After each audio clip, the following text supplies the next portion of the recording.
halachot. Chazak ou baruch, rabotai, besorot tovot. On est le 22 aujourd'hui, on peut dire en hébreu même Besha'a Tova, avec une bonne heure. On a gagné une heure, on a perdu une heure.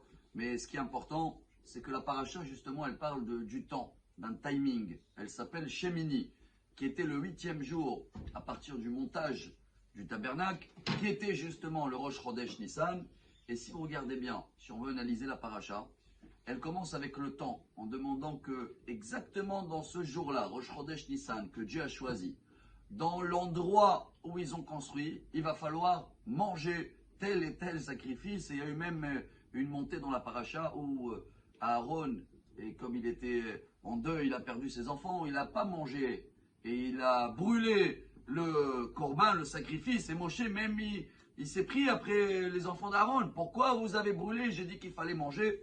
Aaron, il a expliqué, même Moshe, il a dit, pardon, mon frère, t'as raison. Mais ce qui est très beau que la paracha, comment elle se termine, avec toutes les règles de nourriture, la liste de ce qui est cachère, ce qu'on peut manger ou pas. Chers amis, il y a un très grand lien, et c'est un très beau message. C'est le Ramchal, Rabbi Moshe Chaim Luzzatto. Il parle de ça dans Mesilat Yesharim. Regardez comment Dieu, dans chaque chose qu'on va manger, il nous demande 3 choses. 1, d'abord, est-ce que c'est cachère ou pas? 2, le timing. Est-ce que tu peux manger maintenant ou pas? Il y a des règles. Si tu as mangé de la viande, tu ne peux pas manger du lait. Si tu n'as pas fait le kidouche, tu ne peux pas. Il y a des horaires à respecter. Mais il n'y a pas que ça aussi. Hein. Il y a encore un 3e détail qui est pour moi waouh. S'il y a aussi l'endroit qui compte. À Soukot, tu ne peux pas manger où tu veux. Il faut aller dans la souka. Tu es dans la synagogue, tu ne peux pas manger. Les havdil, le toilette. Il y a l'endroit qui doit être important.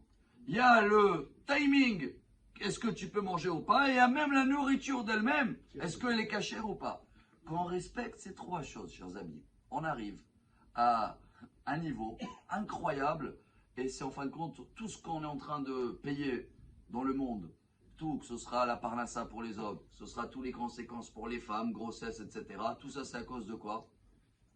De la faute de manger quelque chose, pas de le moment qu'il fallait.